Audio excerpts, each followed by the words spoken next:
बढ़वा दिया गया। तो एक बात तो बिल्कुल क्लियर हो जाती कि सोशल मीडिया में जिस तरह से मोदी और उनकी सरकार को लेकर जो विरोध अब खुलकर देखने को, सुनने को, पढ़ने को मिल रहा है, यहाँ तक कि अब तो कुछ अंधभक्त की आंखें भी खुल गई हैं और वो लोग भी सरकार के खिलाफ दबाकर लिख रहे हैं, बोल रहे हैं। इसी से ये सरकार इतना बौखला गई है, इतना डर गई है भीतर से कि सोशल मीडिया की आज़ादी को भी अपने तानाशाही कदमों से रौंद देना चाहती है। इससे नुकसान दरअसल आवाम का ही होगा, हमें ये समझना पड़ेगा, क्योंकि गोदी मीडिया के इस दौर में जब चैनल सत्ता की चरण वंदना से आगे नहीं बढ़ पा रहे और सच दिखाने के बजाय उसे छिपा रहे हैं और झूठ की थाली परोस रहे हैं दर्शकों के सामने, तो ऐसे में एकमात्र सोशल मीडिया ही वो मंच रह जाता है जहां पर आदमी सच जान पाता है। और ताज्जुब की बात तो यह है कि इसी सोशल मीडिया का सहारा लेकर मोदी ने भी अपनी छवि को चमकाने का काम किया था 2014 में, और उसके बाद से अब तक यह अनवरत जारी था। अब उन्हीं की सरकार सोशल मीडिया के पीछे हाथ धोकर क्यों पड़ गई? ट्विटर और व्हाट्सएप ने तो अपनी रीढ़ की हड्डी को सीधा और मजबूत कर लिया है। फेसबुक और गूगल भी जल्द ही इस राह में आगे बढ़ेंगे, क्योंकि फिलहाल वो भी कुछ मुद्दों पर सरकार से ज़रूरी बातचीत करने की बात कह चुके हैं।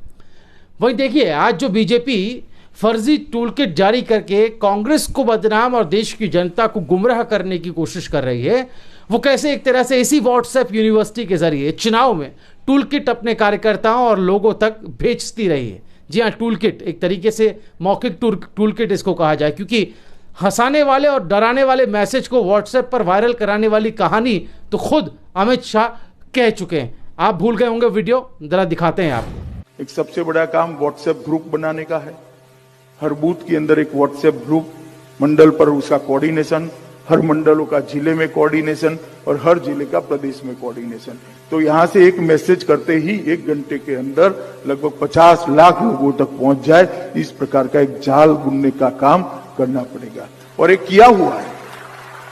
उत्तर प्रदेश ने 35 लाख और 18 लाख का 2 ग्रुप बनाया था, और वो सक्सेसफुली यूपी के अंदर जब हम पहली बार 300 सीटों के साथ चुनाव जीते, सब अचंभे में पड़ गए। अगर उनको मालूम नहीं था, अखबार छापे न छापे, टीवी दिखाए न दिखाए, मेरा सोशल मीडिया का लड़ने वाला कार्यकर्ता हर खबर को नीचे पहुंचा और उसके आधार पर हम जीते थे।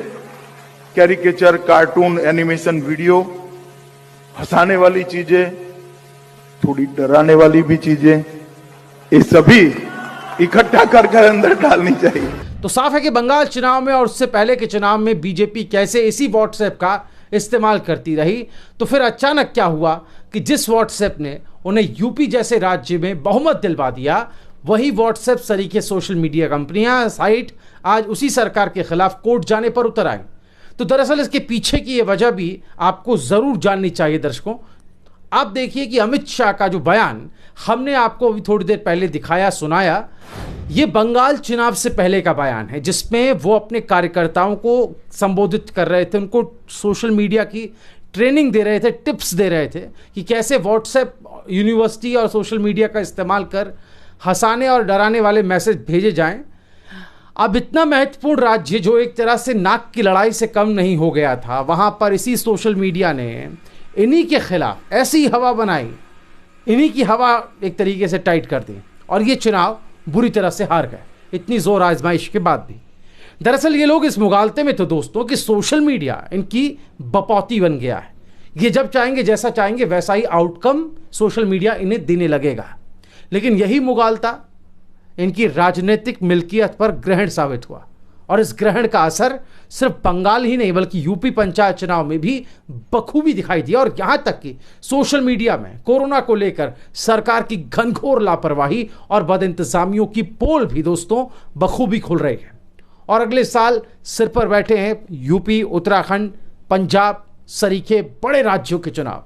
अगर यूं ही सोशल मीडिया सच का सामना कराता रहा दर्शकों को, जनता को, तो आने वाले इन चुनाव में जाहिर है मुंह की खानी पड़ेगी और माहौल कमोबेश उसी दिशा में आगे बढ़ रहा है। तो लाजमी है कि जब सोशल मीडिया एक तरीके से वरदान नहीं बल्कि अभिशाप साबित हो जाए सरकार के लिए, और सरकार जाहिर है तब अभिशप्त होगी कि वो ऐसा फैसला ले ले। लेकिन जनता को ही अब समझना होगा कि उनके पास ऑप्शन क्या रह जाता है।